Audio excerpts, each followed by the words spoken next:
Hi class and welcome to issue 16, which is does attracting, developing and retaining the M or millennial generation require significant changes in current human resource management practices? So essentially this question is asking, does the millennial generation need special treatment when it comes to HR policies and practices in organizations? Should we look at them as a very different generation that has very different needs and therefore needs to be attracted into the organization, compensated, recognized differently than all the generations that came before it, or not? Okay, so that's a debatable issue on hand for today. All right, so Generation Y is also another name that we call the millennial generation. So for the purpose and context of our class, whether we say millennials, Generation M, Generation Y, nexters, these are all the same thing. They're all synonymous to each other for the purposes of this class. Now, of course, there are articles out there that separate these. They say that Generation Y is different from millennial generation. And so there's some confusion or controversy around that. But for the purposes of this class, to keep it simple, let's say Generation Y, next is millennials, Generation M is all the same, okay? Also, for the purposes of this class, I will simplify for you when this generation was born. Since they're called millennials, you can think of it as anybody born after the new millennium hit. So anybody born from after 2000 is a millennial. So some of you might actually anybody that was born between, my bad, anybody that was born between 1980 and just before the millennium hit, 2000, are millennials. So some of you in the class will be millennials. If you're above 19, 20 years old, you're likely a millennial. If you're under that age, then you are part of a new generation called the I generation, which like the iPhone generation. So you're the generation that grew up with knowing technology and smartphones, and the internet is just part of your world from the time you were a baby, which isn't the case with the rest of the world. A lot of us remember a time before the internet was there or before smartphones were there. All right, so some of us are probably millennials. Some of y'all are probably the generation after millennials. Either way, even if you're the I generation has a lot of the qualities that millennials have. And so this discussion sort of applies to them as well. So again, for the purpose of this class, millennials are born anywhere between 1980 and 2000, okay? So the youngest ones will be around 20, 21 years old, and the oldest of them would be 40 years old, right? So, okay, so there's some articles that I've included that because of copyright reasons, I cannot actually pull up during this video. But, you know, I strongly encourage that you watch these video links and read these articles in your own time.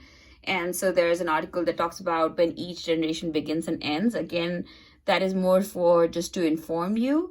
However, for test-taking purposes and for purposes of this class, remember, next is millennial, Generation Y, all the same thing. And those are people anywhere born between 80 and 2000, okay? All right, so how many total in the US? This is a graph that sort of shows the different generations, boomers, Gen X, Gen Y, and the generation after that, Gen Z or iGen as some people call it. What is the different ratios of that in the US? And as you'll see, there is a fairly large quantity of Gen Y or millennials and Gen Z in the workflows. And so there are a lot of them are now entering the workforce or part of the workforce already. So obviously, if the oldest of the millennials are in their 30s and 40s and maybe almost 40 years old, and the youngest are 20. So most of them are part of the workforce. And so this is a huge influx that's come into the workforce. The environmental context in which this entire generation grew up was that they came to age during a time of technological revolution and sophistication. So technology became more and more mainstream. Everybody started using computers and smartphones. Internet became very prominent. We also had some extreme economic swings, including the one that we are going to experience very soon because of COVID. But in 2008, we had a pretty bad economic downturn. Also, if the world was not going through economic downturns, then the world and the economy actually saw a lot of new businesses being formed and entrepreneurial prosperity. So there was growth in GDP during the years that we weren't in recession. So, a lot of people started becoming their own boss or started opening up their own business and started becoming entrepreneurs. Terrorism became a huge threat, especially in the US. We started having a lot of conversation around terrorism and terrorists. And that's something that's kind of unique to this generation experiencing as they're growing up. Generations prior to that had other issues, world wars, but not terrorism as such. HIV/AIDS also sort of hit in the 80s and 90s. And so that's also something that's sort of the context in which this generation grew up. A lot of parents of this generation are non-traditional families or divorced parents. So they'll have dual families or step parents, and that's something that generations before that didn't see as much. And also because of social media, more and more people started really getting attracted to this idea of being famous. And so fame addiction or somebody trying to chase their 5 minutes of fame very much became a thing as part of this generation. So some work related characteristics as it relates to millennials. Some of the positives are that they are obviously very familiar with technology. They have a purpose. So a lot of them are purpose driven. They don't just want to do a job to do a job, but they want to have a higher purpose. What is the meaning of what I do? How does it contribute? How does it make a difference? They are very comfortable multitasking because that's how they grew up, is doing several things at the same time. They are also very comfortable working in teams because they have done so within school and outside of school. Their extracurricular activities involved a lot of teamwork, like soccer. So, millennials are naturally very comfortable working with groups of people. And they were instilled with a self-belief to achieve. Just think back to the time when you're young and your parents kept telling you, oh, you can do anything you want to do. You can be whoever you want to be. That isn't really the rhetoric that generations prior to us were raised with. So this is a very millennial mindset that we can be whoever we want to be, and the self-belief to achieve. With regards to work-related characteristics that are not so positive, millennials are often seen as a generation that has a huge sense of entitlement.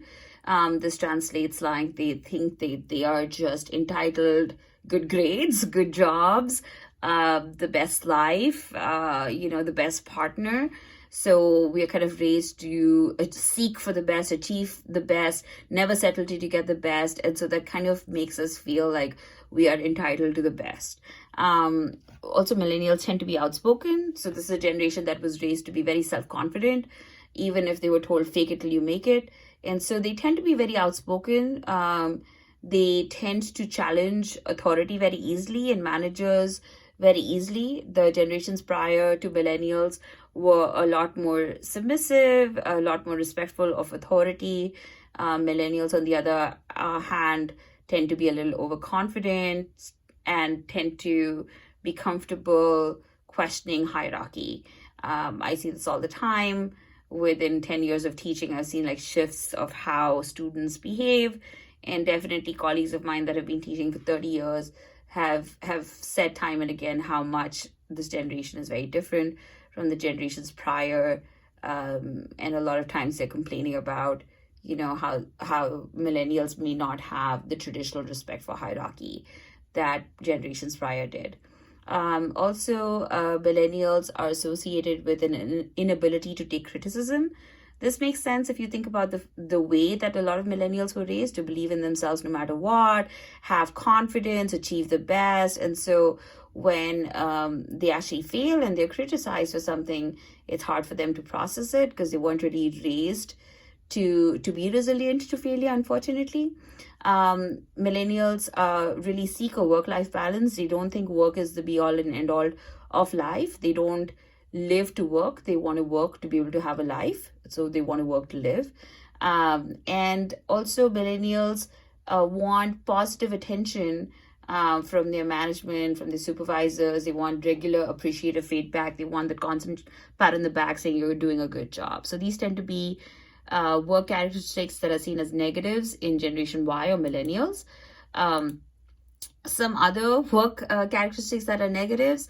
We've talked about the first one, which is there's a lot of millennials struggle to process failure and criticism because they have the sense of entitlement that life should just come to them, or jobs or degrees. It should be relatively easy, and so when something's really hard and they're failing, that's something that it's really hard for them to bounce back from.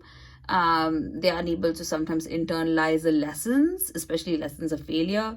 They really want very, very clear guidelines. So they have difficulty with any kind of unclear guidelines, or if you have managers that are kind of hands off, they don't like that. They want, managers to tell them, or supervisors to tell them exactly what to do in detail, but then also not be too micromanaging them. So it's an interesting paradox of what millennials demand. And also millennials tend to be very willing to quit or resign their jobs, according to research at least, if the jobs are not fulfilling and fun with decent holidays, opportunities to take career breaks or sabbaticals, and even time off for charity. So as I mentioned, millennials really value work-life balance, maybe much more so than the generations before them. And so they are less willing to be tortured by work, and they want something that is very meaningful as a job and fun and gives them a really great work-life balance. I'll admit I'm definitely one of those that looked for my work to be very meaningful, fun, and also give me a great work-life balance. And I am part of the millennial generation. Okay, so what do millennials want from their jobs? They, like I said, they want meaning. They want an organization whose values are congruent with their own, which means the same as their own. So my personal example, I used to work for a headhunting firm in India 15 years ago. And as part of that job, it was a marketing job more than an HR job. And so I ended up having to fib a lot. That's what you do in marketing. You tend to fib and overstate something that, or show that you have more confidence in a certain company when you may not have that. And that's something that really didn't vibe well with who I am, because I'm extremely honest. So that's something that I used to have panic attacks to go to work every week, and I would have panic attacks to go to work the next week, because I really didn't think that the organization or what it valued was congruent with my own value systems, which is, I'm very honest, and that organization wasn't necessarily completely transparent at all times because of the nature of the work that they were doing. So that prompted me to kind of keep seeking a better fit for me career-wise, and that's what made me end up as a professor eventually. Millennials also want learning in their jobs, but they don't want learning just to be able to do their current job well. They want learning so that they can keep improving in their career as a whole, whether they can apply that learning to their current position or to a future position within this company, or even to a future position in another company. Either way, millennials really like learning, but learning that helps them advance in their careers. They also like positive feedback, as we've talked about, not just positive feedback, but maybe special recognition, that 15 minutes of fame. Because of social media, we've become very addicted to, likes and people looking at us, and our 15 minutes of fame, and being viral if possible, going viral rather. So for that, if organizations can contribute to that by giving us special awards or recognition, that's something that millennials really like. They also really seek flexibility, because they want to be able to work from home if they need to. So they seek work-life balance, and they don't really mind the blurring of boundaries between work and life as much as maybe previous generations minded that blurring of that boundary. Also, millennials tend to like altruism, and what that means is that they like to give back and be charitable. They want to make a positive impact in their world. They think it's cool to be kind, and so that's something that millennials really try to look for. So if work can provide an opportunity for them to express altruism, that really feeds into their value system. Everybody wants money. Millennials are not any different. they also want money, but they don't necessarily just want like paychecks, large paychecks. They want things like maybe tuition reimbursement, extra vacation time, paid vacation time. So they are maybe less concerned about saving for retirement, and maybe less concerned about healthcare. At least the younger part of that generation is maybe a little less concerned about healthcare benefits and more concerned about just money in the pocket that they can take home and use the way they'd like. So the millennial generation is definitely looking for fun, like I said, in their jobs. And this speaks to a larger trend that the world has experienced. We have gone from a product economy and buying and selling products to a service economy where people are doing certain services like banking or tourism, etc., to an experience-based economy where people run businesses based on offering people a cool experience. So millennials very much are part of the experience economy, and they look for their jobs also to be fun. Social media is a big part of the millennial generation. 33% of millennials are more likely to buy a product if it has a social media page compared to 17% of non-millennials. A lot of millennials say that texting is just as meaningful as an actual conversation. In fact, most millennials and I generation are really not comfortable actually having a conversation, either face-to-face or on the phone. They would much rather text. And a lot of millennials also say that they love social media and they feel that their lives are richer, they're more connected to people because of social media. So all of this means that this generation processes social interaction, personal and professional relationships very, very different than every other generation before it. And so if we know for a fact that research shows time and time again that millennials are a very qualitatively different generation from generations before them because of the internet, because of technology, because of the conditions that they grew up in. They think differently, they process differently. Should we be looking at them differently? Should we be trying to motivate them differently, attract them differently, keep them in our organizations differently? Or should we use the same policies we use on every other generation with them? Okay. So the reasons that we might want to customize policies for millennials is they are a very powerful generation. Let's look at some quick facts about this generation. They are the single largest generation in human history. They are not only the largest, but also the most educated, most underemployed, most optimistic, most non-religious, and most democratic nation in human history. It's the first generation that will actually run the US for the next 40 years. Generation X and Generation Z. So the two shoulder generations, the one just before the millennials and just after the millennials, they're both too small as compared to Gen Y or millennials.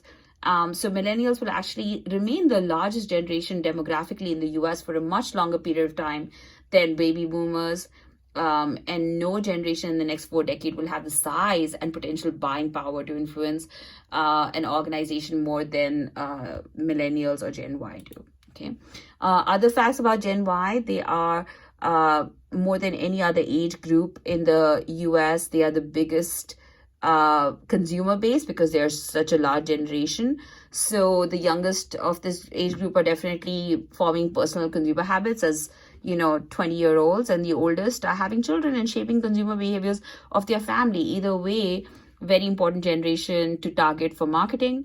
They'll have the largest they have had the largest buying power recently.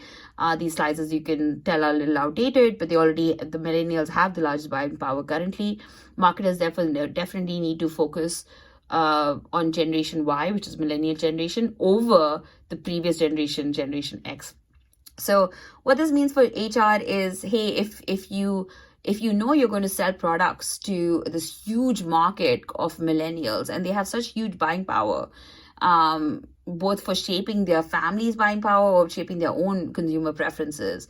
Either way, if your company is trying to sell a product or service, this is your consumer base. If this is your consumer base, you obviously want to be able to hire people that understand how this consumer base thinks. So if you want to sell to millennials, you have to hire millennials. You have to keep them happy so that you understand how this generation is thinking and processing so that you can sell to them effectively, right?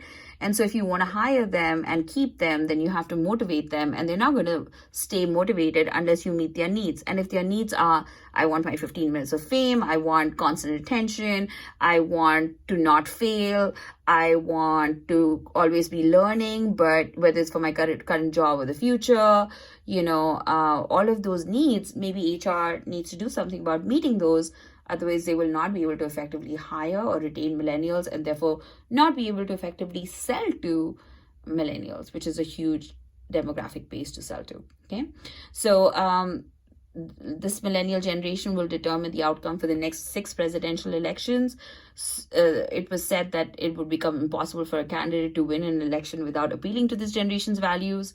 I don't know if that actually played out. The 2016 election, a lot of people would argue, was baby boomers having a say, being in Wichita Falls and being around a lot of young people who are very supportive of the current president. I would say that maybe this is true, that some millennials do value what is in office right now. So what this means for HR is, again, such an influential generation is going to shape government, is going to shape policy. You really want to pay special attention to a generation that's going to have such a large impact. Again, due to copyright reasons, I can't actually run this YouTube video. Otherwise, it'll block me from uploading and processing this video that I'm shooting right now on YouTube. So please watch this video on your own time. It's a researcher talking about how Generation Y is different than Generation X and the generation before Generation X, which is baby boomers. And it actually draws parallels between how the baby boomer generation and millennials has some things in common. It talks about how millennials really like Odyssey, which is this idea of like adventure and travel. They like flexibility. They like altruism. So a lot of the things that we've talked about. So definitely make note about what this video suggests between the difference between Generation Y and baby boomers, and also Generation Y and Generation X. Write those down. And also the video talks about how ethnicity might be a factor when it comes to these differences, such that maybe the African American community, you wouldn't find as many differences between millennials and the previous generation.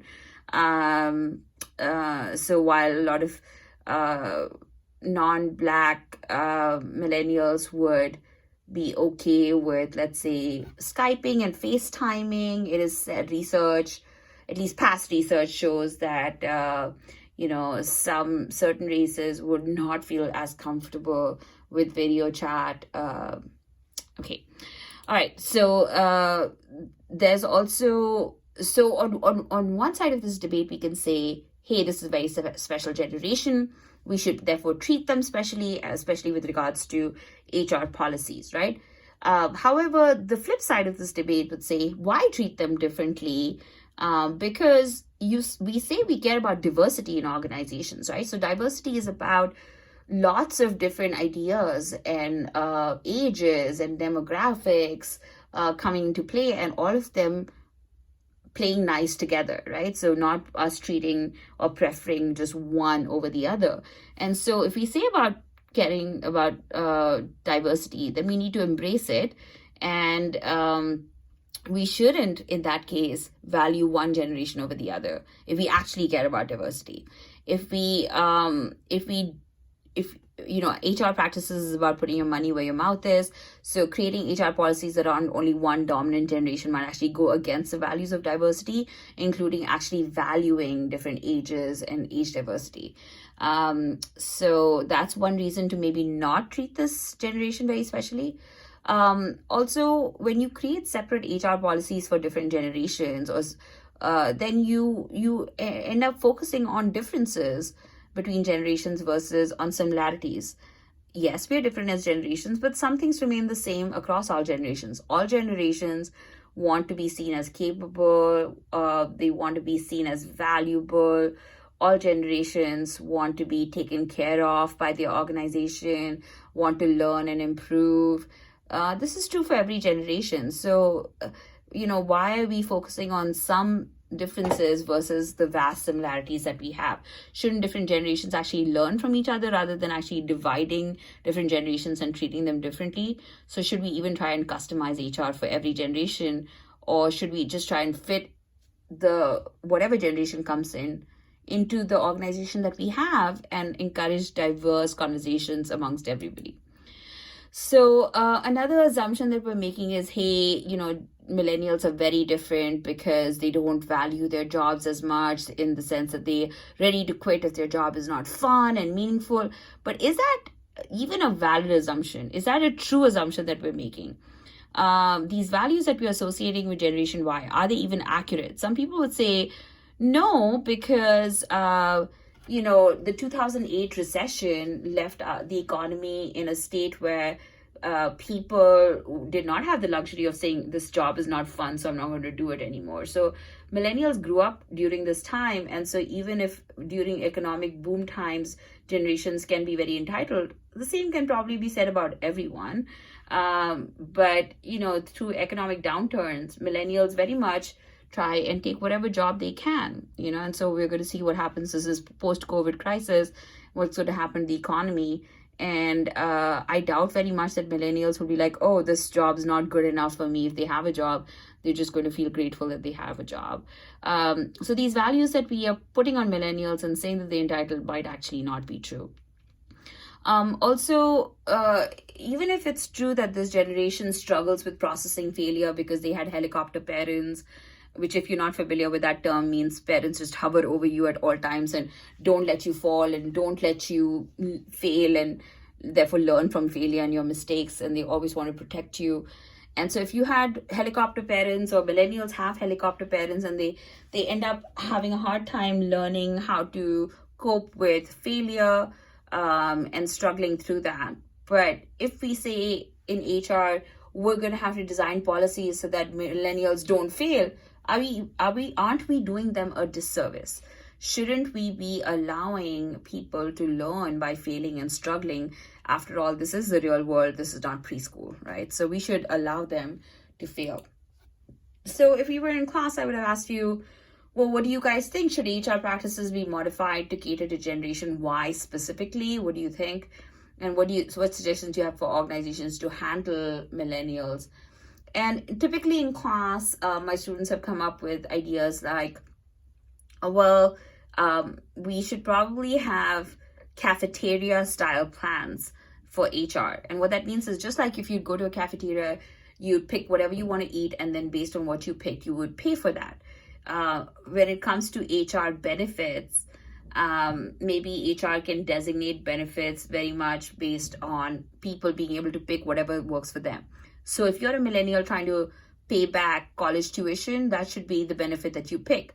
If you want more cash in your pocket and less retirement savings, that's the option you should be able to pick.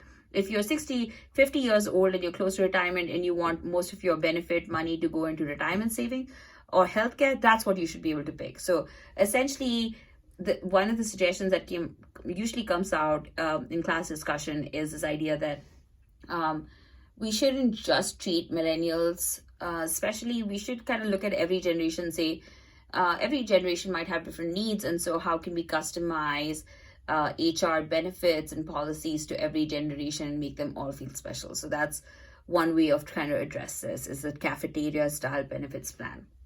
So hopefully that helped you understand this topic. Please feel free to email me if you have any questions. Thanks, guys.